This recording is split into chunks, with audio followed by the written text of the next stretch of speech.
అపోస్తలుడైన పౌలు రాసినటువంటి మొదటి కొరింథీయులకు రాసిన పత్రిక 10వ అధ్యాయము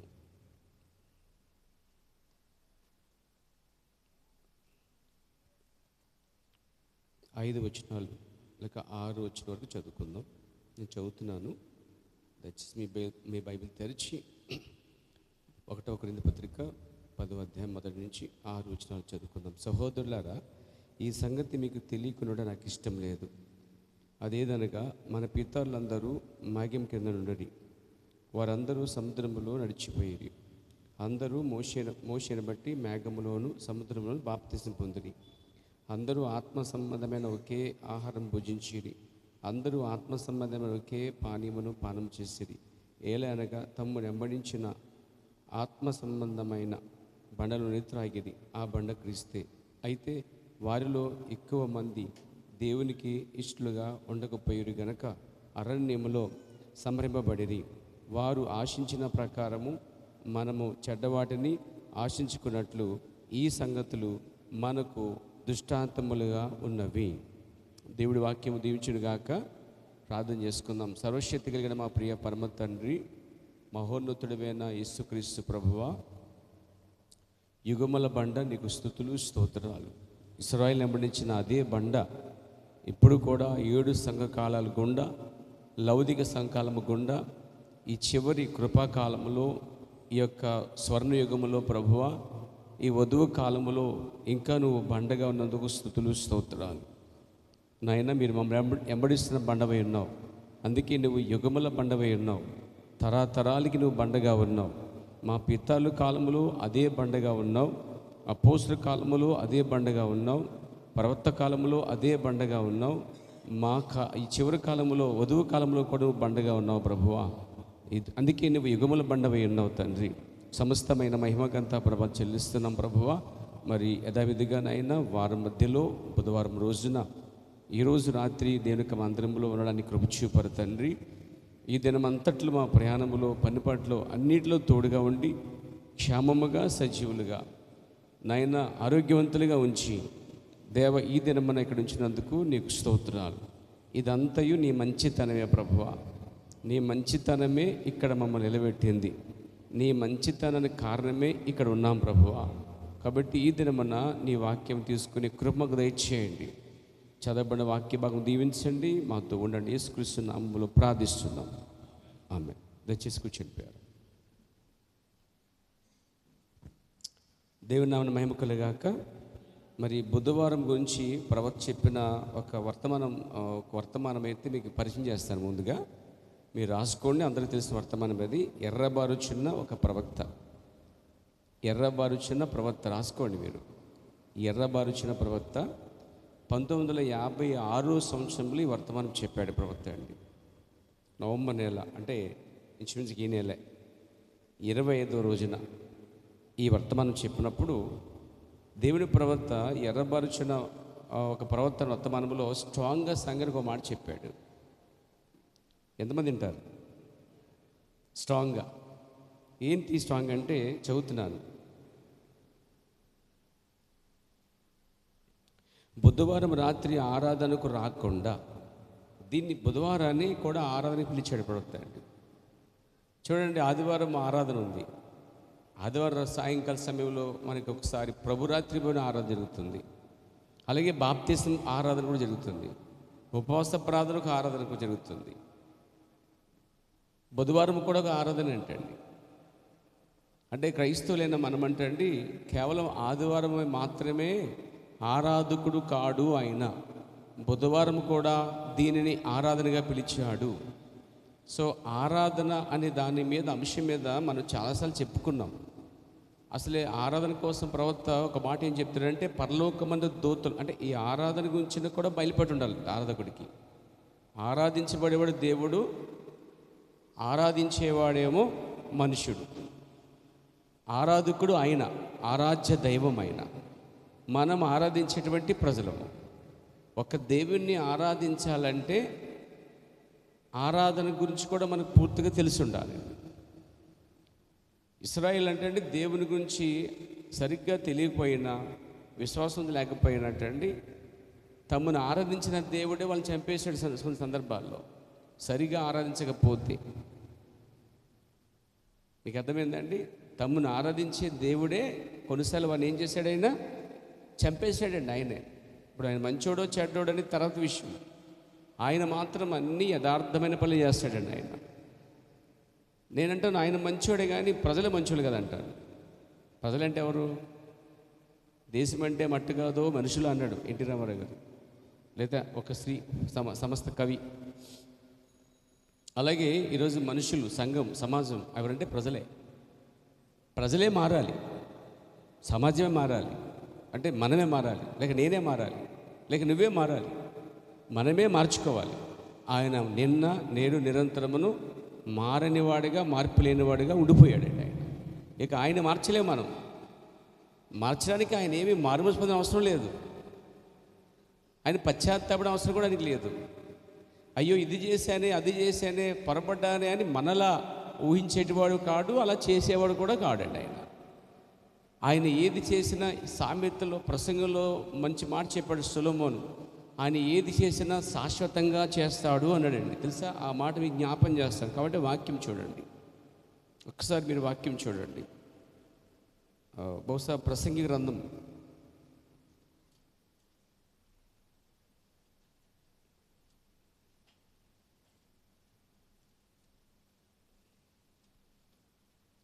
దేవునికి స్తోత్రం 3:14 చదవండి.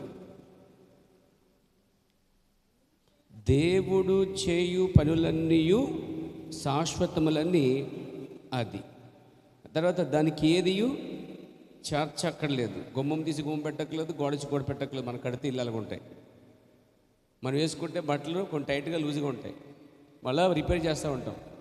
మనం కట్టుకొని ఇల్లులు మళ్ళీ తీసి మళ్ళీ కట్టుకుని ఉంటాం. అంటే మనం పొరబడతా ఉన్నాం. కానీ ఇక్కడ ఆయన పొరబడేవాడు కాడు. అంటే ఆయన చేసిన దానికి ఏది చేర్చక్కర్లే. ఎందుకంటే ఏం చేసినా ఆయన సంపూర్ణంగా చేస్తాడని అర్థం. అక్కడ మనం ఏం చేసినా సంపూర్ణంగా చేయలేమండి. చేస్తామంటారా?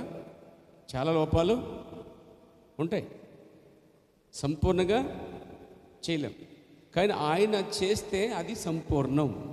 ఇక దానికి ఏది చేర్చక్కర్లే, ఏది తెక్కలే. ఏమంటాడంటే ఇక్కడ దేవుడు చేయు పనులన్నీ, ఆయన ఏ పని చేసినా అది కీడైనా మేలైనా ఏ కార్యమైనా ఏ పైనైనా అది శాశ్వతం అంటండి. నేను తెలుసుకుంటుని దానికి ఏది చేర్చబడదు, దాని నుండి ఏది తీయబడదు అన్నాడండి. ఎంత మంచి మాట అండి అది. అంటే దేవుడు ఏది చేసినా ఆలోచన పరుడుగా చేస్తాడు తప్ప అనాలోచన పరుడుగా అయ్యయ్యో ఇలా చేశానే, అయ్యో త్వరపడ్డానే అని ఆ టైపు కాదు అసలు. ఆయన మనమే కరెక్షన్స్, అంటే దిద్దుబాటు అనేది దేవునికి అవసరంలే. ఎవరికి అవసరమండి? సమాజానికైనా మనకి, లేక నాకు మీకు మనకి దిద్దుబాటు అవసరము. ఎప్పుడు దాకా దిద్దుబాటు అవసరం అంటే ఎత్తబడే వరకు కూడా. నేను మంచిగా ఉన్నానని మనం అనుకుంటాం, కానీ నీ మట్టికి నువ్వు మంచిగా అనిపిస్తుంది, కానీ వాస్తవానికి దేవునికి మనం మంచిగా అనిపించాలి. నేను మీకు మంచి, మీరు నాకు మంచి కాదు, లేక మనకు చుట్టూ ఉన్న సమాజానికి సొసైటీకి మంచి కాదు, కానీ వాళ్ళకి వీళ్ళకి నచ్చడం కాదు. కానీ అసలు మనం నచ్చవలసింది ఎవరికంటే డైరెక్ట్గా దేవునికి నచ్చాలి ముందండి. దేవుని ఎదుట మెప్పు పొందడానికి ప్రయత్నించాలి తప్ప ఏ మనుషుని ఎదుట మెప్పు పొందడానికి ప్రయత్నం చేయొద్దు. ఇక్కడ దేవుని ప్రవక్త బుధవారం గురించి ఏం చెప్పాడంటే ఆ మాట జ్ఞాపం చేసుకుంటాను. నీ బుధవారం రాత్రి ఆరాధన రాకుండా, అంటే ఇక్కడ బుధవారం కూడా ఆరాధనగా పిలుస్తున్నాడు అనేది ఆరాధుడికి తెలియాలి. ఫస్ట్ ఆరాధించే నాకు, ఆరాధించే మీకు, మనకి ఏం తెలియాలంటే బుధవారం కూడా ఒక ఆరాధన అన్నాడు దేవుని ప్రవక్త. దేవుని ప్రవక్త ఆరాధన అన్నాడంటే దేవుడే అన్నాడని తీసుకోవాలి మీరు ముందు. ఫస్ట్ దేవుడే అన్నాడు తీసుకోగలిగితే మీరు దేవుని ప్రేమించగలుగుతారండి. సో బుధవారం ఆరాధనగా అన్నాడు కాబట్టి ఇది కూడా ఆదివారం ఎంత ప్రాముఖ్యత మనకి, బుధవారం కూడా అంతే ప్రాముఖ్యతని ఒక ఆరాధకుడైన మనం తెలుసుకోవాలి. దేవుడు ఎందుకు చెప్పాడు తెలిసి ఆరాధకుడు చాలా సందర్భాల్లో వాక్యానుసారంగా వారు రానప్పుడు, మాట విననప్పుడు దేవుడు వారిని చంపాడు తప్ప దేవుడు అన్యాయంగా ఎవరిని చంపలేదు. ఆయన తీర్పులట ప్రకటన 19 అధ్యాయంలో రాయబడి చదువుతారా? ఆయన తీర్పులు న్యాయమై ఉన్నవి ఉన్నాయి. ఆయన ఏం చేసినా ఆయన తీర్పట ఏమండి 19 మొదటి వచనం చదవండి, లేక 2వ వచనం చదవండి. ఆయన తీర్పులు సత్యములను న్యాయములునై, కామ ఉంది అక్కడ, సరిపోద్ది అన్నమాట. ఆయన తీర్పులు సత్యములు అంటే నిజం. ఆయన తీర్పులో నిజం ఉందండి. కోర్టులో తీర్పులో నిజం లేదు, అబద్ధాలు లంచగొట్లు ఉన్నాయి. కానీ ఆయన తీర్పులో మాత్రము సత్యం ఉంది. రెండోది తర్వాత న్యాయమై ఉన్నది అన్నాడండి. అంటే దేవుడు నా పట్లైనా, నీ పట్లైనా, మన పట్లైనా, లేక ఎవరి పట్లైనా ఆయన కనుక తీర్పు తీరిస్తే ఆయన తీర్పు సత్యము, న్యాయమని ఒప్పుకోవాల్సిందే. అరే దేవుడు నాకు తీర్పు తెచ్చాడు, దేవుడు తీర్పు తెచ్చాడు అని మనం ఎవరికి చెప్పక్కర్లే. అదే దేవుడు నీకు కూడా తీర్పు తీరుస్తాడు, నాకు తీరుస్తాడు. అది ఎవరు తీరుస్తాడు అనుకుంటున్నారు? ఎవరు సరిగా లేరో, దాని అర్థం వాక్యానుసారంగా లేరో, దేవునికి ఇష్టమైనది ఏంటంటే వాక్యం. మనం దేవునికి ఇష్టలుగా ఉండాలంటే దేవుడు ఎలా ఇష్టపడతాడో తెలుసండి. ఆయన వాక్యాన్ని ఇష్టపడితే ఆయన మనల్ని ఇష్టపడతాడండి. ఆయన వాక్యానుసారంగా ఏది చేసినా ఆయన ఇష్టపడతాడు. అది కనుక ఆ వాక్యానుసారమైంది ఒకవేళ నీకు నచ్చకపోవచ్చు, నీకు చేదుగా ఉండొచ్చు, లేక నీ చుట్టూ ఉన్న సమాజానికో, ప్రజలకో, నీ బంధువులకో, లేకపోతే నీ ప్రియులకో అది చెడ్డగా, లేకపోతే అది కీడుగా అనిపించవచ్చు, నీకు నచ్చకపోవచ్చు. కానీ దేవునికి మాత్రం నచ్చుతుంది. దేవునికి ఏది నచ్చుతుందో అనే దానిపైన దృష్టి పెడితే అది మనకు నచ్చకపోయినా కానీ మనం చంపుకుంటాం అనేది దైవ చిత్తం నెరవేర్చుట. మనం చంపుకున్నప్పుడు దేవుని చిత్తం నెరవేర్చగలుగుతామండి. ఈ రోజంతా ఇంట్లోనే ఉన్నాను నేను, చక్కగా ప్రేయర్ చేసుకుంటూ అక్కడే ఉంటూ, బయటికి రాలేదు. ఇంకా ఉన్నానంటే అలా ఉండిపోతాను. ఇంత బయటికి వెళ్తే ఏ పని పెడితే ఆ పని ఫుల్గా వర్క్ చేస్తాను, అలసిపోతాను. అయిపోవాలి, అనుకున్న పని కంప్లీట్ అయిపోవాలి. సరే దేవునితో ఎక్కువ గడపడం అనిపించింది అనుకోండి, నాకు మీ మధ్యన బిజీ అయిపోతున్నాం అయిపోయింది అనిపించింది అనుకోండి, మనకి మనసాకు చెప్తాను, ఇంకా అక్కడ కూర్చుని పోతాను దేవుని దగ్గర. అప్పుడు తృప్తిగా ఉండదు మనసు. అంటే ఏది చేసినా, మనం ఎంత చేసినా, ఎంత పరిగెట్టినా దేవునికి మనకున్న సంబంధం మాత్రం తెంచుకోకూడదండి. నేను దాన్ని కలిగి ఉన్నాను. కుటుంబాన్ని న్యాయం చేస్తాను, సంఘాన్ని న్యాయం చేస్తాను, నేను నా పనికి న్యాయం చేస్తాను. నన్ను నేను కూడా న్యాయం చేసుకోవాలి. దేవునికి వ్యక్తిగతంగా నేను కూడా దగ్గరగా ఉన్నాను లేదా అది కూడా చూసుకోవాల్సిన అవసరం ఉంది. ఈవెన్ మీరు కూడా వ్యక్తిగతంగా దేవుని దగ్గరగా ఉన్నది కూడా మీరు చూసుకోవాల్సిన బాధ్యత ఉంది. ఈ లోకంలో ఎన్నో పనులున్నా కోటి విద్యలు కోటి కోసమే అన్న సామెత ఉంది. కోటి విద్యలు బొమ్మ కోసం అంట. ఏమండి, ఎన్ని చేసినా చివరికి మనము మరణించవలసింది అనేది మాత్రం తీర్పు. ఈ మరణించక మునిపే దేవునికి ఇష్టలుగా జీవిస్తే నిత్య జీవం పొందుకుంటాం. మనం ఎంత సంపాదించినా, ఎంత కష్టపడినా, ఎంత తింటున్నా, ఎన్ని రకాల ఐటమ్స్ మనం తింటున్నా, అనుభవిస్తున్నా, ఎంత చదువుతున్నా, ఎంత జాబ్ కొట్టినా, అసలు జీవితంలో ఎంత బాగున్నా లేదా దేవుని దృష్టికి మనం దగ్గరగా ఉంటున్నామా అనేది చాలా ప్రాముఖ్యమైన విషయం అండి. ఎదిగే కొద్దే ఒదగాలని ఒక సామెత ఉందండి. దేవుళ్ళో అంటే లోకంలో లేకపోతే భౌతికంగా, ఆరోగ్యంగా ఎదగవచ్చు, ఆర్థికంగా ఎదగవచ్చు, అన్ని విషయంలో నువ్వు ఎదుగుండవచ్చు. కానీ దేవుని విషయంలో మాత్రం చాలా విషయాల్లో నువ్వు ఇంకా నేర్చుకునేటువంటి విద్యార్థి అనే విషయం మర్చిపోతాండి. దేవుని స్తోత్రము కలుగాక. కాబట్టి బుధవారం రాత్రి ఆరాధనకు రాకుండా ఎంతమంది జనులు మీలో బయట తిరుగుతున్నారు అని సంఘాన్ని ప్రవక్త అడిగాడు. 56లో అడిగిన మాట ఇది. ఇది 56 వర్తమానం, 24 వర్తించదనుకుంటా. 56లో ఉన్న చెప్పిన వర్తమానం 24కి వర్తించింది అనుకుంటా. వర్తిస్తుందా అంటే మీరందరూ ఉన్నారు కాబట్టి మీకు వర్తించింది. మరి రానున్న సంగతి ఏంటి? వాళ్ళ గురించి అన్నాడు ప్రవక్త, మీ గురించి చెప్పట్లే, మీ గురించి మాట్లాడలేదు. ఎవరైతే బుధవారం రావట్లేదో ఈ మాట వారికి వర్తిస్తుంది, ఇది మీకు వర్తించదు. ఎందుకు? మీరు వచ్చేసారు కాబట్టి. ఒకవేళ మీరు మానేసారు వచ్చే బుధవారం, ఆ పై బుధవారం, అప్పుడు మీకు వర్తిస్తుంది. అలా మారినప్పుడు నీకు నాకైనా సరే ఈ మాట ఖచ్చితంగా నీకు విరుద్ధంగా నిలబడుద్ది. దేవుని వాక్యం నీకు విరుద్ధంగా నిలబడిందంటే దేవుడే నిలబడ్డాడని అర్థం.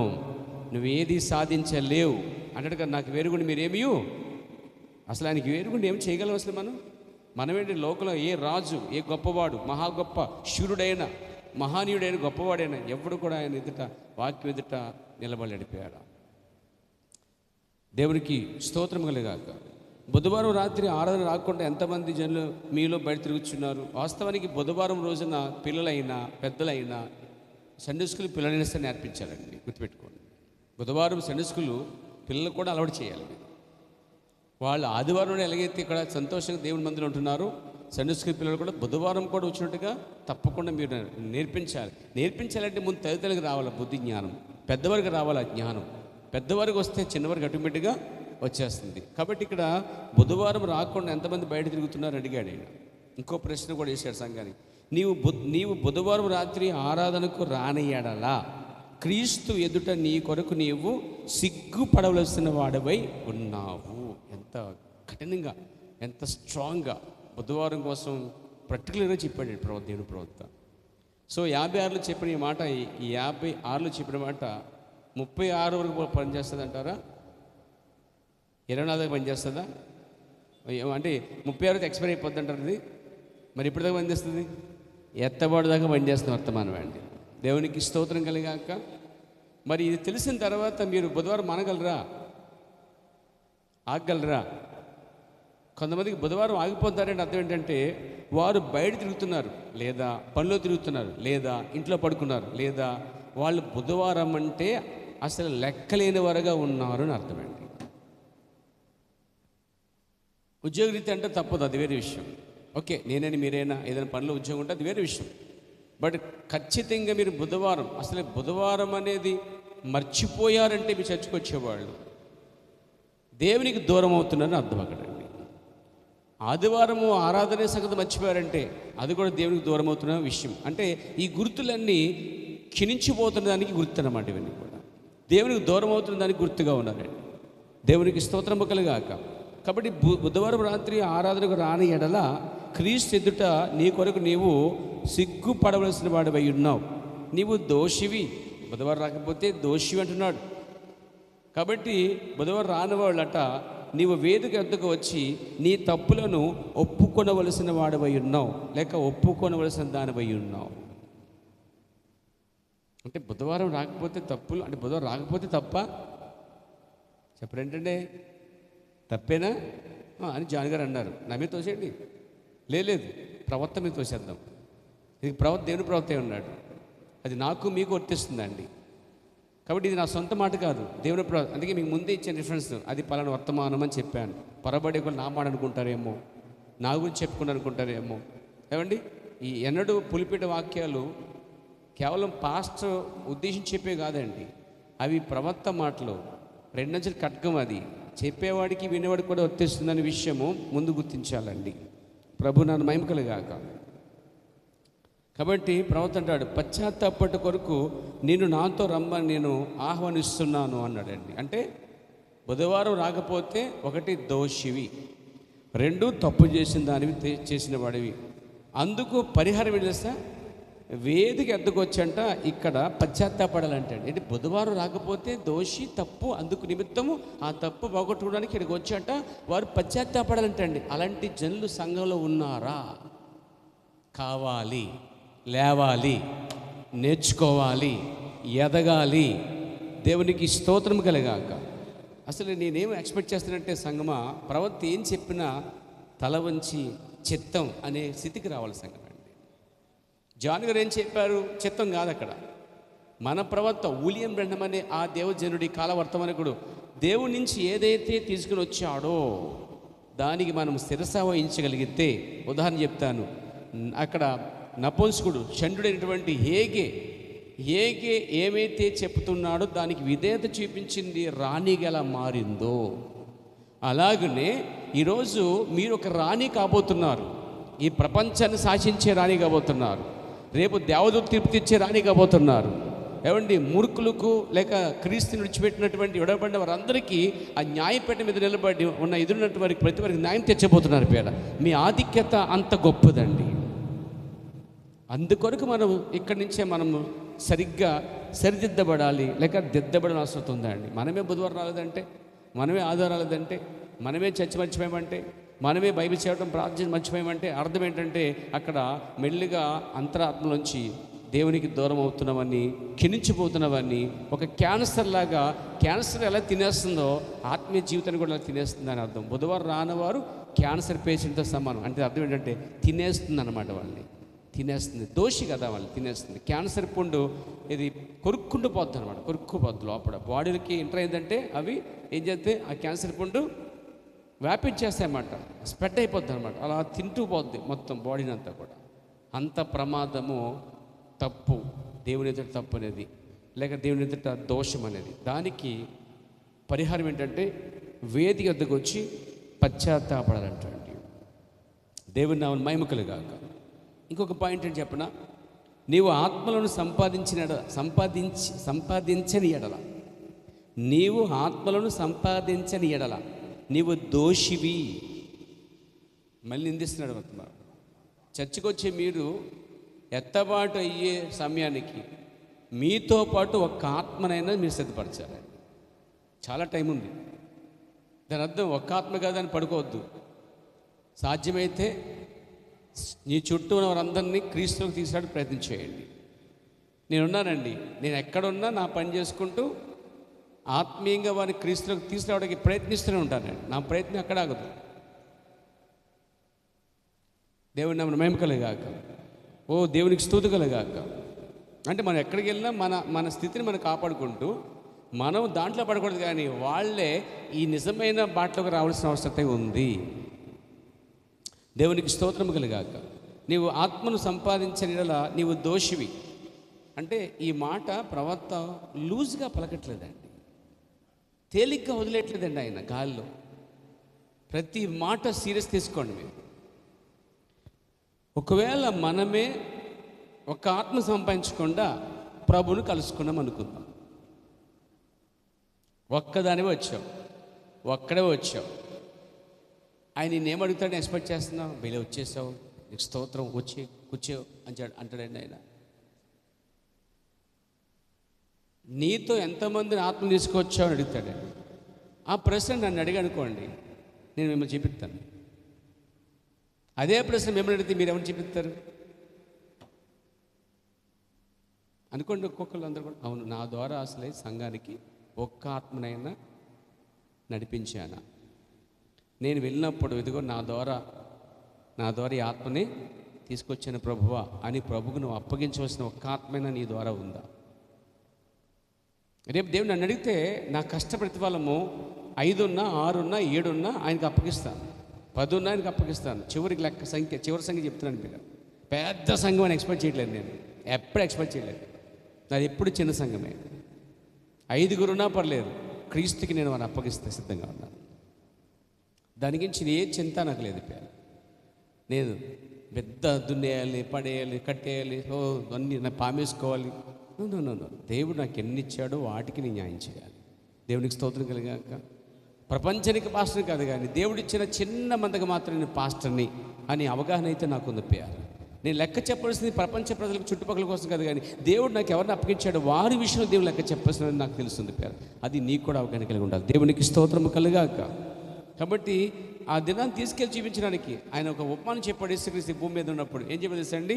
ఆయన వెళ్ళిపోతూ దేశాంతరం పోతూ ఆయన అన్నాడు, ఒకరిని పిలిచి దాసుని, వాడికి ఇచ్చిన 10 ఇచ్చాడు, ఒకడికి 5 ఇచ్చాడు, ఒకడికి 1 ఇచ్చాడు. ఇచ్చాడా లేదా? దేశాంతరం పోతున్న కథలో ఏం వింటున్నారంటే ఆ టైటిల్ లేకపోతే ఆ యొక్క ఉపమాన భావం ఏంటంటే, ఆ దేశాంతరం పోయిన వాడు ఎవరు కాదు, యేసుక్రీస్తు వారే. వెళ్ళిపోయిన వాడు మళ్ళా తిరిగి వచ్చాడు. ఒక రోజున వచ్చి అప్పగించిన వాడిని మళ్ళీ నాకు అప్పగించండి, మీరు ఎలా అభివృద్ధి అయ్యారో ఏం చేశారో అని చెప్తే 10వ వాడు 10 తలాంతులు తీసుకున్నాడు. వచ్చి అయ్యా నువ్వు 10 అప్పగించావు, నేనేం చేశానంటే నువ్వు వచ్చేలోపు ఇంకో 10 నీ సంపాదించాను, ఇదిగో మొత్తం టోటల్గా నీకు 20 మంది అప్పగిస్తున్నాను, శబాష్ బలి దాసుడా అని ఏం చేశాడైనా? ఈ 10 వాటిపైన నువ్వు అధికారం కలిగి ఉన్నాడండి. అంటే దీన్ని ఎలా చెప్పాలి మన భాష అర్థం అవ్వాలంటే, ముఖ్యమంత్రి అయిన కూడా ఒకడు, ఇదిగో ఈ ప్రాంతం నువ్వు ఎమ్మెల్యేవి, ఈ ప్రాంతం నువ్వు కలెక్టర్వి. మన భాష అర్థం చేసి చెప్తున్నాడు. రేపు 1000 ఏళ్ల పాలన పరిపాలన వచ్చినప్పుడు కొన్ని దేశాలపైన అధికారానికి ఇస్తాడండి, తెలుసా? ఇక్కడ ఓట్లు వేసుకుని నోట్లు ఇచ్చు కష్టపడి చంపుకుంటూ ఆ సింహాసనం ఎక్కుతున్నారు 2 ఏళ్ళు. 5 ఏళ్ల సర్వీస్కి 5 సంవత్సరాలక 5 సంవత్సరాల పరిపాలనకి. కానీ మన పరిపాలన 1000 ఏళ్ల పరిపాలన. ఏది గొప్ప? దేవునికి స్తోత్రం కలిగాక. కాబట్టి భలే దాసుడా అని అన్నాడు ఆయన, నీవు వీటి మీద అధికారం కలిగి ఉండు అన్నాడు. అంటే ఏయో కొన్ని అధికారాలు అక్కడ ఇస్తున్నాడు వారికి.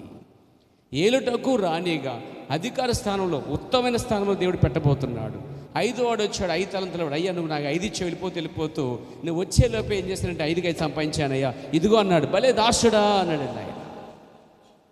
భలే నా కుమారుడా, భలే నా కుమార్తె, నీకు ఇచ్చింది చక్కగా చేస్తావు.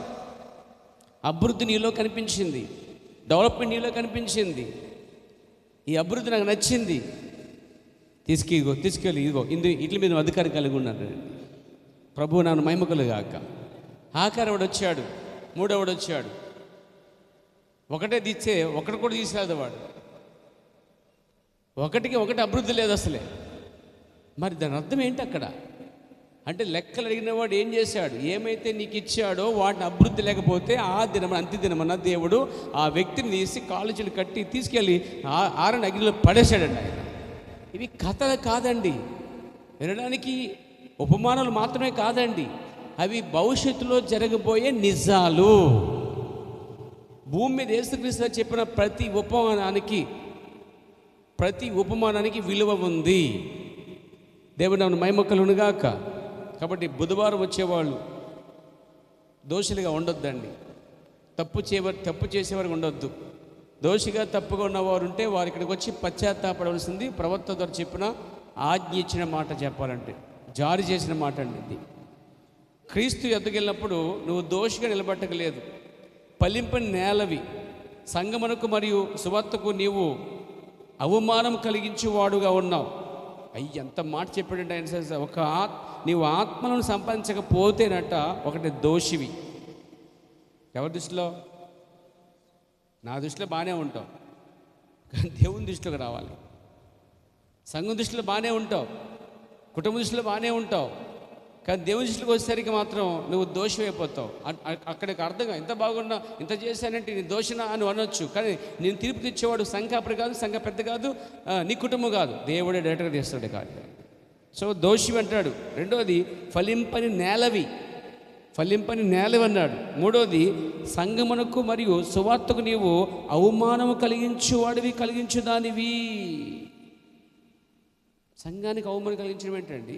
అవునండి, సంఘానికి వస్తున్న నీవు ఇంతకాలం ఆత్మను కూడా తీసుకురాలేదని నడిపించలేదంటే అది సంఘానికే అవమానం అండి. సంఘానికి వస్తున్న నేను ఒక ఆత్మను కూడా నడిపించలేదంటే ఇది నేను దేవుని దృష్టికి దోషిని, ఫలింపని నేలను, సంఘానికి ఒక అవమానమైన వ్యక్తిని అని సిగ్గు రావాల్సినటువంటి పరిస్థితి అండి ఇది. కాబట్టి ఎప్పుడు కూడా స్వార్థంగా నీకు నీవే భావన కోరుకోవద్దు. ఎత్తబాటు అనేది స్వార్థంగా ఉండొచ్చు, కానీ ఆత్మను తీసుకురావటము, క్రీస్తు నడిపించడం అనేది మాత్రము ఒక సువార్తలో ఒక భాగమై ఉన్నది సంఘం అండి. సంఘానికి వచ్చేవారు సువార్తలో భాగమై ఉన్నారు. కాబట్టి ఈ సమయం వచ్చినప్పుడు దేవుడు మీరు లెక్క అడిగితే నువ్వు చెప్పడానికి దగ్గర ప్రశ్న ఉందా, లేక ఆత్మ ఉందా? ఇదిగో 10కి 10 ఇచ్చాడు, 5కి 5 ఇచ్చాడు, ఒకటున్న వాడిని మన దేవుడు ఇచ్చిపెట్టలేదు, తీర్పు తెచ్చాడు. మరి ఆ ఉపమానము మనందరికీ వర్తించిందంటారా? ఏమండి, వర్తించిందండి? సో ప్రభు ఇవాళ రేపు వచ్చాయనుకోండి, మరి ఆత్మలు అనేది ఏం చెప్తారు? ఎంతమంది ఇక్కడ ఎవరి ద్వారా కొన్ని ఆత్మలు వచ్చాయి? ఎవరి ద్వారా ఆత్మలు వచ్చాయంటే ఎవరి ద్వారా వచ్చారో వాళ్ళే అక్కడ దేవుని దృష్టిలో గొప్పవారు ఉన్నారండి. దేవునికి స్తోత్రము కలుగాక. ఈ విషయాన్ని గమనించండి ప్రియారు. ఇంకా అంటాడు ప్రశ్న, నీవు క్రైస్తవుడిగా మారినప్పటి నుండి ఎన్ని ఆత్మలను నీవు సంపాదించితివి అని అడిగాడండి. క్రైస్తవుడిగా మారించిన దినము నుండి కూడా ఇప్పటి వరకు ఎన్ని ఆత్మలు సంపాదించడానికి కనీసం 1 ఉందా, 2 ఉన్నాయా, 10 ఉన్నాయా, 5 ఉన్నాయా? లేకపోతే నువ్వు ఒక్కడే ఉన్నావా? నువ్వు ఒక్కదనే ఉన్నావంటే కనుక ఆ దినాన నువ్వు ఆయనకి లెక్క చెప్పుకోవాల్సిన అవసరం ఉంది. ఈ విషయంలో సంఘం దిద్దుకోవాలండి. దిద్దుకుందాం, అందరూ కూడా సరి చేసుకుందామండి. దేవునికి స్తోత్రము కలుగుగాక. సో పాయింట్కి వచ్చేద్దాం. పేరు మనం కొరింథీయులకు దిద్దుబాటు పుస్తకం కోసం ఆడుకుంటున్నాం. మన అంశం ఏంటంటే కొరింథియన్స్ బుక్ ఆఫ్ కరెక్షన్. కొరింథీయుల దిద్దుబాటు అని రాసుకోండి. మీరు అలా రాసుకుని ఉంటారు మీరు. చూడండి 36 నుంచి మనం మొదలు పెట్టాలి. 35 ముగించాం మనం ఆల్రెడీ. మెల్లగా చెప్పుకుందాం. Praise the lord. మనం ఆహారం తిందాం, నెవరు వేసుకునేవారు ఉన్నాం. 36కి పైన ఆ లాస్ట్ వా చూడండి, తన సొంత ప్రియకుమారుడైన క్రీస్తు మీద వేసి ఉన్నాడు అన్నాడు. అంటే ఒక బండ ఎలా కొట్టబడిందో చెప్పాను లాస్ట్ నేను. క్రీస్తు తన సొంత కుమారుడు క్రీస్తు మీద ఈ మన తప్పులన్నీ వేయబడ్డాయి, మన దోషాలన్నీ వేయబడ్డాయి, ఆయన కొట్టబడ్డాడు. 36కి వచ్చేద్దాం. మనం ఎలా ఆ బండ నుండి నీళ్లు త్రాగి మరియు ఇంకనూ మన హృదయంలో సరిగా ఉండము, బండ నుంచి నీళ్ళు త్రాగి కూడా సరిగా ఉండము, సరిగా ఉండము అంటే నీళ్లు తాగితే మార్పు రావాలి బండ నుంచి. ఆ బండ ఎవరంటే క్రీస్తే. క్రీస్తు నుంచి వచ్చిన వాక్యము ద్వారా మార్పు అనేది రావాలి. Praise the lord. అంటాడు ఇంకను అంటే నీళ్లు త్రాగి, ఆ బండ నుండి నీళ్లు త్రాగి మరియు ఇంకను మన హృదయంలో సరిగా ఉండము. అయితే సోదరుడా, అక్కడ కోట్ల మంది ఉదయమున దాన్ని చేసి ఉన్నారు. అది ఖచ్చితంగా సత్యం. వారు నమ్ముచున్నారు.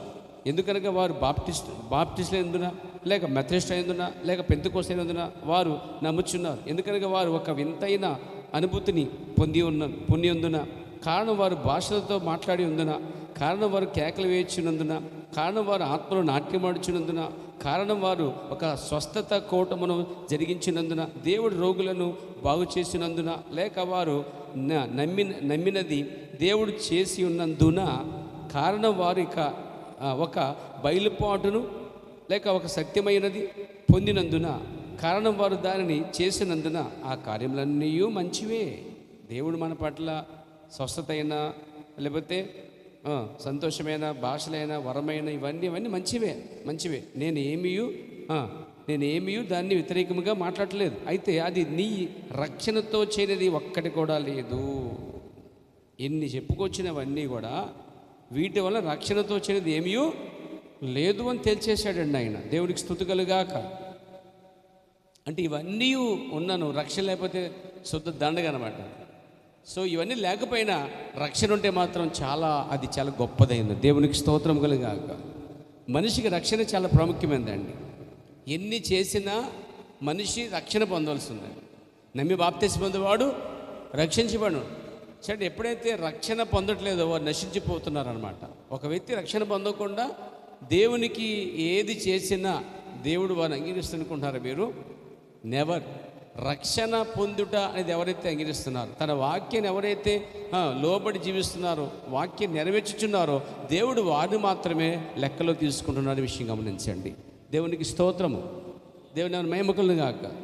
చూడండి, ఇవన్నీ మంచివే. అయితే నేను వాటిని వ్యతిరేకంగా మాట్లాడలేదు. అయితే అది నీ రక్షణతో చేరేది ఒకటి కూడా లేదు, ఒక్క సంగతి కూడా లేదు. అది లీటర్లు వెళ్ళు వరకు నీ చేతుల మీద నూనె పోయవచ్చును, లేక రక్తం నీ ముఖము నుండి కారవచ్చును. మరి ఇంకనూ దాని భావము శూన్యం.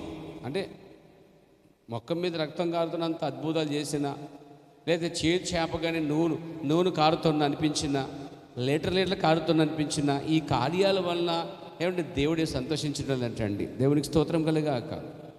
ఏమండి ఏమంటే ఇక్కడ నీ చేతుల మీద నూనె పోయవచ్చు, లేక రక్తం నీ ముఖం నుండి కారవచ్చును, మరియు ఇంకనూ దాని భావము శూన్యం, ఎందుకు ఉనికి రాదు అంటాడు. దానివల్ల ఉపయోగం లేదన్నాడండి.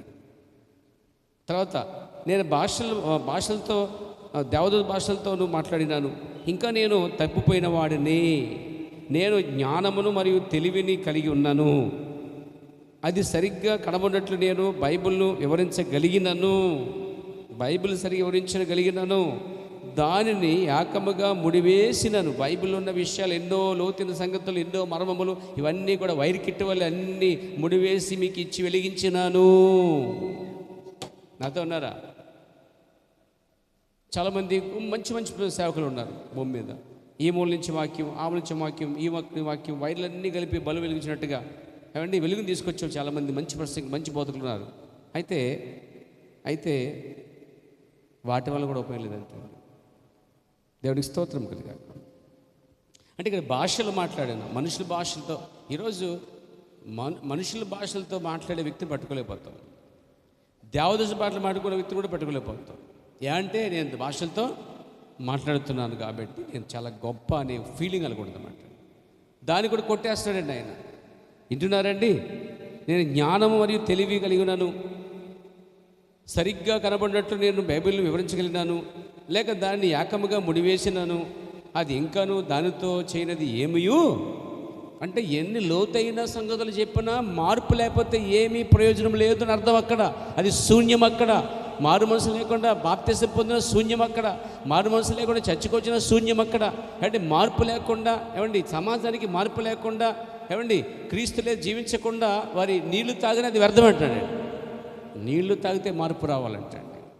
దేవునికి స్తోత్రం కలుగాక. బండ నుంచి ఆ నీళ్ళు అనగా దేవుని వాక్యమై ఉన్నది. దేవునికి స్తుతి కలుగాక. సో కాబట్టి ఏంటంటే ముడివేసినాను అంటే ఎన్నో కార్యాలు ఆది కాండం మొదలుకొని ప్రారంభం వరకు కొన్ని విషయాలన్నీ కూడా చక్కగా అన్నీ అలుముకుంటూ చక్కగా ముడివేసుకుంటూ వచ్చి చాలా చక్కని చిత్రం చూపించినా సరే అది స్వభావం, అది శూన్యం అన్నాడండి. అంటే ఇక్కడ ఏంటంటే దేవుడు కోరేదంటే వాక్యాన్ని నెరవేర్చడం కావాలి. ఎలా శూన్యం అవుతుంది? ఈరోజు మనం ఆలోచిస్తే ఇది నవంబర్, వచ్చేది డిసెంబర్ నెల అన్నమాట. మన వాళ్ళు అందరూ చక్కను చాలా బిజీగా ఉండి ఫ్లెక్సీలు కట్టి, స్టార్లు కట్టి, లైటింగ్ పెట్టి, కోటింగ్లు వేసుకొని, వాళ్ళ మొక్కలు కోటింగ్లు వేసుకొని ఏమండి, తర్వాత చర్చిలని వెలిగించి, కుటుంబాలని కూడా పాత సామాన్ దింపి శుభ్రం క్లీన్ చేసుకొని, మంచి మంచి కలర్ వేసుకొని, చక్కగా కొత్త బట్టలు వేసుకొని కొత్త పండుగ చేస్తారన్నమాట. మార్పు లేకుండా అవన్నీ చేసిన శూన్యం అన్నమాట ఉద్దేశం. భాషలు ఆడినా మార్పు లేకపోతే భాషలు ఆడినా వ్యర్థమే. దేవదూత భాషలు మాట్లాడినా, మనిషి భాషలు మాట్లాడినా, స్వస్థపరిచిన, వివరించగలిగిన, సంపూర్ణంగా చాలా విషయాలు సంపూర్ణంగా బోధించినాను, అసలు సమాజానికి మార్పు లేకపోతే శూన్యం అంటాడండి. అవన్నీ కొట్టుబడేస్తున్నాడు. అందుకే పిల్లలు మర్మములు ఎరుగుట మంచిదే, కానీ ఆ మర్మములు తెలుసుకున్నప్పుడు జీవితం మార్పు లేకపోతే దానివల్ల ఉపయోగమూ. ఎంత ప్రసంగం చేసినా, ఎంత బాగా చెప్పినా, ప్రజల మధ్య చేత బెలే చెప్పావు, బాగా చెప్పావు, చాలా చక్కగా ఉన్నావు, బలంగా ఉన్నావు, బాగా పాట పాడావు, బాగా వాడబడ్డావు, బాగా వాయించావు, బాగా చర్చిలో మంచిగా ఉన్నావు, కానీ అది కావాల్సింది దేవునికి ఇష్టంగా ఉన్నామని కావాలి ముందండి. దేవుడు అడిగినప్పుడు నా కోసం ఏం తీసుకొచ్చావు, ఏమి ఇచ్చావు అడిగినప్పుడు లెక్క చెప్పడానికి నీ దగ్గర ఒక సంఖ్య ఉండాలి. ఇదిగో ప్రభువా నీకు 10 ఇస్తున్నాను, ఇచ్చాడు. ఇదిగో ప్రభువా నీకు 5 ఇచ్చాను, ఇచ్చాడు. దేవుడు సంతోషించాడు కార్యాన్ని. దేవునికి స్తోత్రం కలిగాక. కాబట్టి సంఘములో ఆత్మ సంపాదించడం దానిపైన సంఘం దిద్దుకోవాల్సిన అవసరం ఉందండి. సో దిద్దుబాటు కోట మీద మనకి ఈ దిద్దుబాటు కరెక్షన్ టైం ఇది. అంటే బుధవారం మానకుండా రావడం అనేది ఒక దిద్దుబాటు అయి ఉన్నది, ఆదివారం మానకుండా రావడం దిద్దుబాటు అయి ఉన్నది. దేవునికి స్తోత్రం కలిగాక. వాక్యాన్ని లోబట్టం అనేది దిద్దుబాటు అయి ఉన్నది. వాక్యం లోబడకుండా ఎన్ని చేసినా దేవుడు ఇష్టపడనే విషయం గుర్తించలిపారు. చూడండి, పాత నిబంధనలో హేబేలు ఒక అర్పణ తీసుకొస్తున్నాడు, కయీను ఒక అర్పణ తీసుకొస్తున్నాడు అండి. కయీను తీసుకొచ్చి అర్పించేటువంటి అర్పణ లేక ఆ బలిపీఠం అంతా చూస్తుంటే అన్ని ఫలాలతోనూ రంగులతో ఉందట. దేవునికి అది ఇష్టంగా ఉంటుందేమో అనుకున్నాడు. కానీ హేబేలు వెళ్ళిపోయి గొర్రె పిల్లని తీసుకొచ్చాడు, ద్రాక్ష తీగ వేసాట. ప్రవక్త అన్నాడు గొర్రె పిల్ల లాక్కొచ్చాడు బలవంతంగా. అది క్రీస్తు యొక్క రాబోతున్న క్రీస్తు సాదృశ్యంగా ఉందన్నాడండి. అది అర్పించబడినప్పుడు చూడటానికి అది ఏమాత్రం కూడా మంచిగా కానీ ఆకర్షణగా కానీ చూడముచ్చగా కానీ అది లేనే లేదు. ఎందుకంటే ఆ బలిపీఠం అంతా రక్తంతో నింపబడి ఉంది, భయంతో ఉంది, ఆందోళనతో ఉంది. కానీ దేవుడు దాన్నే ఇష్టపడ్డాడు. అది ఎందుకు? అక్కడ రక్తము ఏదైనా తోటలో మార్పు ద్వారా జరిగింది, పాపం ప్రవేశించిందే రక్తం ద్వారా కాబట్టి, సంపర్కం ద్వారా రక్తం మార్పు వచ్చింది కాబట్టి, ఆ జంతువు ఆ స్త్రీని కూడినందుకు మార్పు జరిగింది కాబట్టి, ఆ యొక్క రక్తాన్ని బట్టే పాపం ప్రవేశించింది కాబట్టి, రక్తానికి రక్తం ఇచ్చి చెల్లించాడు కాబట్టి దేవుడు దాన్ని ఇష్టపడ్డాడండి. ఆయన పళ్ళు పిండితే రక్తం రాదు కదా, రసం వస్తుంది పేర. అది చూడటకు బాగానే ఉంటుంది, కానీ దేవునికి అది ఏమాత్రం కూడా ఇష్టంగా లేదండి. కానీ అందరూ పళ్ళు పెట్టి అండి అన్ని రంగులు చూపించి నేను ఇది చేశాను ప్రభువా, అది చేశాను ప్రభువా, నేను చేసిన దాన్ని నీకు ఇష్టం ప్రభువా, నేను అనుకున్నంత మాత్రం దేవుడు దిగిరాలదు. కానీ దేవుడు వాక్యానుసారంగా బలర్పించినప్పుడు దేవుడు దిగి వచ్చాడు. సో ఏది గొప్పది ఇక్కడ అంటే మనకు నచ్చేది కాదు, మనం చేసి ఇతరులకు నచ్చేది కాదు, కానీ దేవునికి ఒకరికి నచ్చవలసిన అవసరం ఉన్నది. దేవునికి స్తోత్రం కలిగాక. 37 వద్దాం. సోదరుడా, వారందరూ ఒకే బండలో నీళ్లు త్రాగి ఉండేది, మరియు ఆ బండ క్రీస్తు అయి ఉన్నాడు. ఆమె చెప్తారా? నీవు నీళ్లు త్రాగు ఆధిక్యతను పొందుటకు తిరుపులు క్రీస్తు మీద పడినవి అన్నాడండి. మనం నీళ్లు తాగడానికి తిరుపులన్నీ క్రీస్తు మీద పడ్డాయట. ఇప్పుడు కూడా మీ నీళ్ళు తాగుతున్నారు. దేవునికి స్తోత్రం కలిగాక. నీళ్లు తాగుతున్నారు మీరు కూడా. ఆ నీళ్ళు ఏం కాదు, ప్రభు అయిన యేసుక్రీస్తు యొక్క వాక్యమై ఉన్నదండి. ఏమంటారు? వాక్యమేనండి ఇది.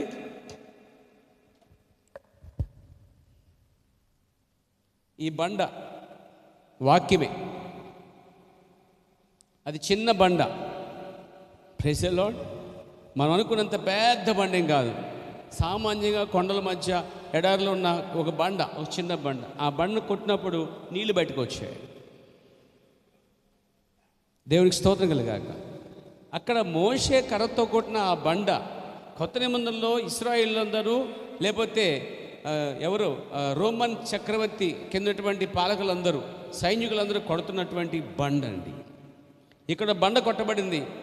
ఇక్కడ కొత్త నిబంధనలో యేసుక్రీస్తు అనే బండ కొడలతో కొట్టబడిందండి, సిలువేయబడింది. ఈ బండ నుంచి నీళ్ళే వచ్చాయి. కానీ ఇక్కడ ఈ బండ నుంచి నీళ్లు వచ్చాయి, రక్తం వచ్చింది, ఆత్మ కూడా వచ్చిందండి. ఇంకొక పాయింట్ చెప్పాలి. మరి మోషే ఎన్నిసార్లు కొట్టాడు? దానికి కూడా సబ్జెక్ట్ ఉంది. మోషే 2 సార్లు కొట్టమంటే ఒక్కసారి ఇశ్రాయేలు సిలివేశారు. రెండోసారి క్రైస్తవుడిగా ఉండి తగ్గిపోయిన వారు యేసు ప్రభుని ఇంకోసారి కొడుతున్నారు అన్నాడండి. ఇంకోసారి కొట్టబడుతున్నాడట. అది వాస్తవం. అందుకే మోషే అక్కడ 2 సార్లు కొట్టడం అర్థం ఏంటంటే క్రీస్తుని 2 సార్లు కొట్టమంటే ఒకటి ఇశ్రాయేలు సిలివేశారు, 2 క్రైస్తవుడిగా ఉన్నవాడు తప్పిపోవడం వల్ల ఈరోజు క్రైస్తవులు లోకం మీద పడి చెడి ఒక రౌడీలుగా, లోకస్తులుగా, భూమి మీద చెడ్డ వ్యక్తులుగా, పగ తీర్చుకునేవారుగా, ఏమండి రివెంజ్ తీర్చుకునేవారుగా ప్రజలు పడిపోతున్నప్పుడు వాక్యాసనంగా చేయకుండా ఇష్టాసనం చేస్తుంటే, లోకాసనం చేస్తుంటే క్రీస్తు మళ్ళా కొట్టబడ్డాడండి. 2 సార్లు కొట్టబడ్డాడు ప్రవక్త.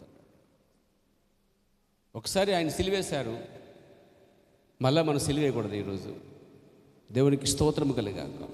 కాబట్టి ఆ బండ క్రీస్తు ఉన్నాడు. నీవు నీళ్లు త్రాగు ఆధిక్యతను పొందుటకు తీర్పులు క్రీస్తు మీద పడినవి. ఈ తీర్పులన్నీ ఆయన మీద పడిపోయాయండి.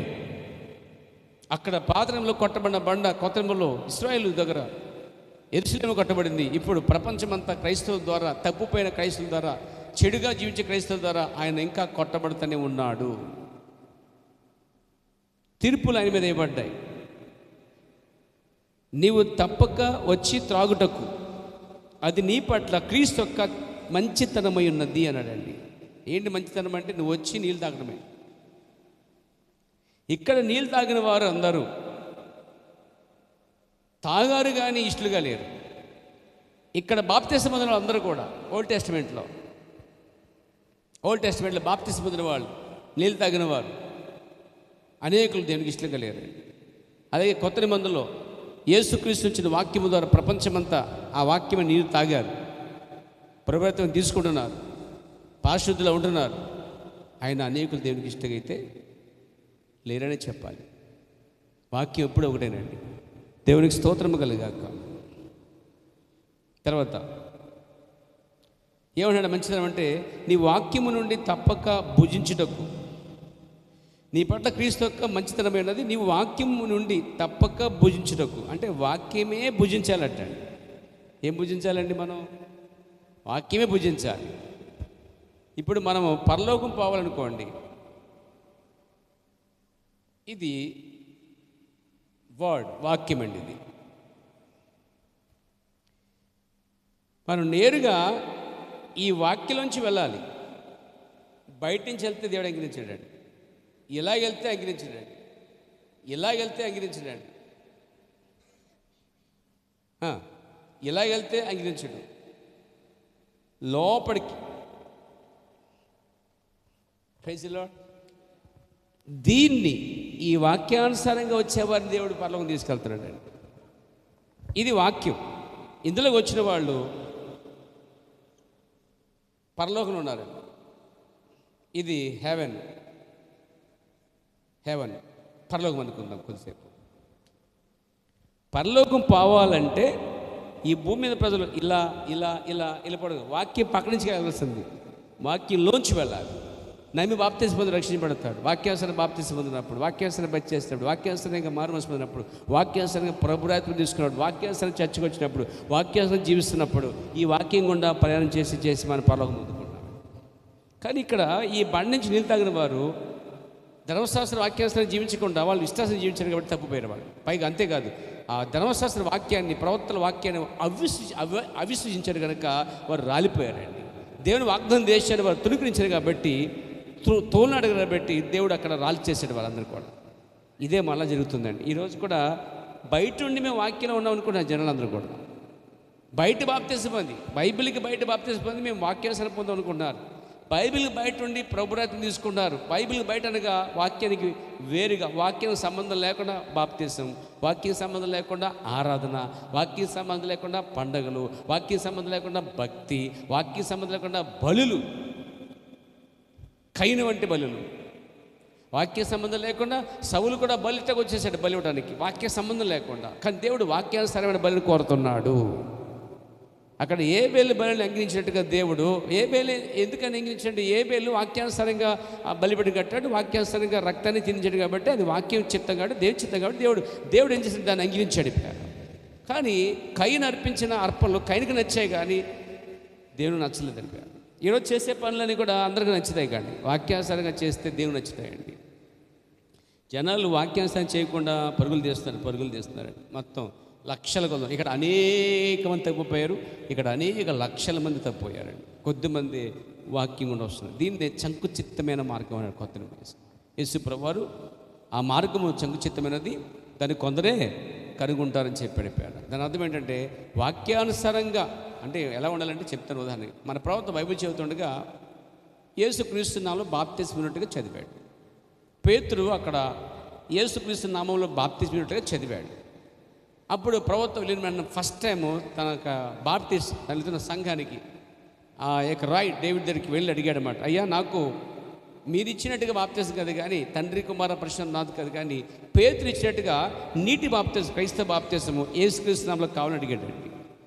అది వాక్యానుసారంగా చేయటం అంటే, అది వాక్యం లోబడటం అంటే, అది వాక్య ప్రకారంగా చేయటం అంటే దేవుడు దాన్ని అంగీకరిస్తున్నాడు. అప్పుడు అన్నాడు ఆయన, ఇది సంఘం ఒప్పుకోదు, సంఘ విధానం వేరు, సంఘం తండ్రి కుమారపరిశుద్ధ బాప్తిసం ఇస్తుంది, నేను అలాగే ఇస్తే సంఘంలో నన్ను తోసేస్తారు, అయినా సరే నేను దొంగసడిగా వచ్చారే నీకు ఇస్తాను చెప్పి దొంగసడిగా వచ్చి బాప్తిసం ఇచ్చాడండి ఆయన.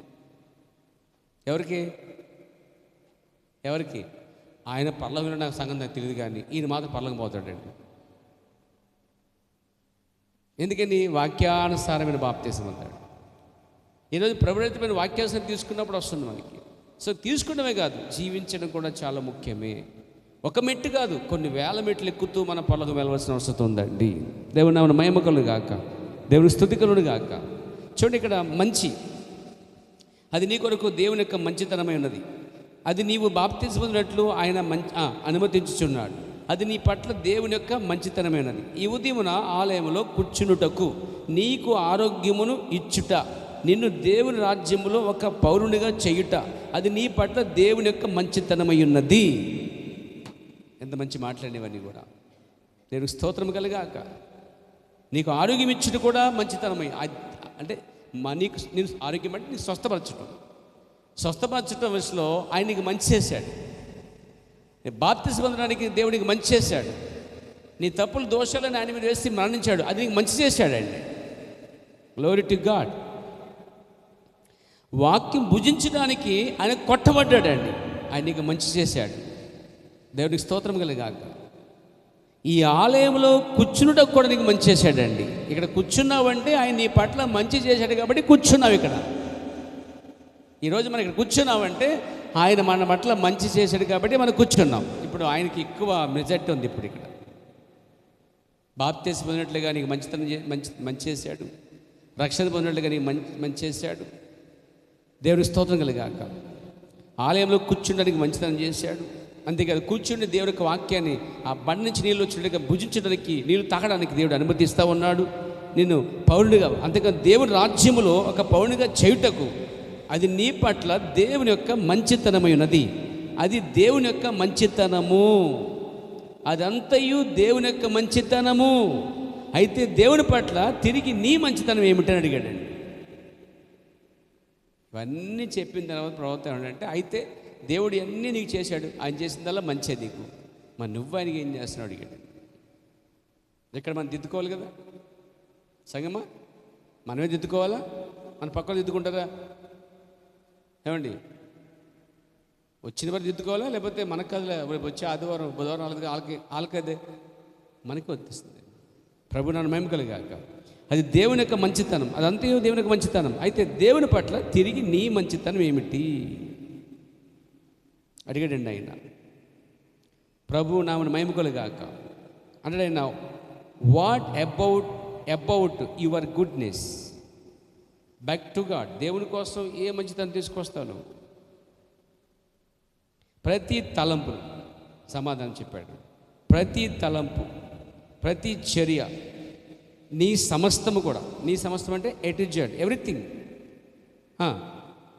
నీవు ఆయనకు అప్పగించుకున్నటకు, లేక సమస్తము ఆయనకు అప్పగించుకున్నటకు నీవు ఇష్టపడుచున్నావా? అదే దేవుడు నీ కొరకు చేసి ఉన్నది. సభకు ఏమైపడతాం పేరు సభ కొట్టి ప్రభు నన్ను మహిమ కలుగాక, ప్రభుకి స్తోత్రం కలుగాక. చూసండి, ఇవన్నీ ఆయన చేసిన తర్వాత అన్నాడు, నువ్వు ఆయన కొరకు ఎలాంటి మంచితనం ఇస్తున్నావు? దేవుని పట్ల తిరిగి నీ మంచితనం ఏమిటి? ఇప్పుడు ఆయన నాకు మంచి చేశాడండి. నా పెళ్ళికి వచ్చారు, మా అబ్బాయి పెళ్ళికి వచ్చారు, మా అమ్మాయి పెళ్ళికి వచ్చారు, మా ఇంట్లో జరిగే ప్రతి కార్యక్రమంకి వచ్చారు, కాబట్టి ఏవో పెట్టారు, నేను ఆ కార్యక్రమంకి వెళ్ళాలి. వచ్చారు కాబట్టి వెళ్ళాలి, పెట్టారు కాబట్టి పెట్టాలి. ఉందా? మంచికి మంచి.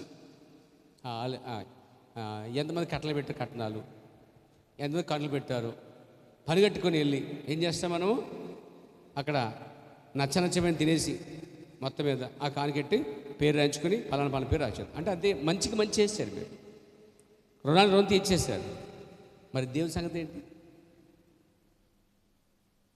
అండగా సాధారణంగా వాళ్ళు మా పెళ్ళికి వచ్చారు, వాళ్ళు మా ఇంటి ఓపెనింగ్ వచ్చారు, ఆ కార్యక్రమంకి వచ్చారు, ఇది చేశారు, అది చేశారు అని పుస్తకం చూసుకొని వాళ్ళ కార్యక్రమం వెళ్ళి పని కట్టుకొని ఎంత దూరమైన వెళ్ళిపోయి, ఏమండి, మంచికి మంచి కానుక కట్టణం ఇచ్చేసి, క్యారేజ్ చేసి, అప్పుకి అప్పు ఇచ్చేసి, ఇవన్నీ చేస్తామో లేదు మనం? అవి చేసినప్పుడు మరి దేవుడు నీకు చేసిన దానికి నువ్వేమి తిరిగిస్తావు? చూడండి ఆయన సమాధానం. ప్రతి తలంపు ఇచ్చేయాలంట ఆయనకి, ప్రతి చర్య ఇచ్చేయాలట. అంతేకాదు, ఏమిస్తామంటే నీ సమస్తము కూడా ఆయనకి అప్పగించేసుకోవాలట. ప్రైజ్ ద లార్డ్, దేవునికి స్తోత్రం కలుగాక. ఏమంటే you are willing to submit everything, ప్రతి దాన్ని సబ్మిట్ చేయమన్నాడు, ప్రతి దాన్ని అప్పగించేసుకోమంటున్నాడండి. దేవునికి స్తోత్రం కలుగాక. సమస్తం ఆయనకు అప్పగించుకుంటకు నీవు ఇష్టపడుచున్నావా? దేవుని నామమున మహిమ కలుగాక. ఏమంటే every thought, every action, everything into him, unto him, that's what God has done you for you. నీ కోసం దేవుడు ఏం చేస్తాడు అవన్నీ ఆయనకి ఇవ్వగలవు తిరిగి. అంటే సమస్తము ఆయనకి అప్పగించుడు. నీవు నీ ఇష్టపడుచున్నావా? అదే దేవుడు నీ కొరకు చేసి ఉన్నది. నీవు ఆయన కొరకు ఏం చేస్తావు? What will you do for him? ఆయన కోసం ఏం చేస్తాను నువ్వు అని అడిగాడు. మరి అన్నీ చేశాడు ఆయన. ఎవరో కట్నం పెట్టారు, ఎవరో కనుక పెట్టారు, ఎవరో ఇది పెట్టారు, ఎవరో అది పెట్టారు, కాబట్టి వాళ్ళకి వెళ్ళి పరిగెట్టుకుని ఇచ్చి మనం ఇచ్చేస్తున్నాం, రుణం తీర్చేసుకుంటున్నాం, లేదా తిరిగి వారికి ఇచ్చేస్తున్నాం మనం. మరి ఆయనకి ఇవ్వాల్సింది ఏంటి? నీ ప్రతి తలంపు, నీ ప్రతి చర్య, నీకున్న సమస్తము ఆయనకంట అప్పగించేసుకోవాలంటండి. ఎంతమంది అప్పగించుకుంటారు? నేను ఇక్కడ ఆపుతాను ఈ పేరతోటి. ఎంతమంది అప్పగించుకుంటారండి? అసలు కరెక్షన్ ఉందా మన దగ్గర? ఏమండి, ఏదో బుధవారం వస్తున్నాం, సరదాగా అయిపోతుంది, వెళ్ళిపోతున్నాం, కాదు. అసలు కరెక్షన్ ఉందా? మనం దిద్దుకుంటున్నామా? మన దిద్దబట్టి ముఖ్యమేనా?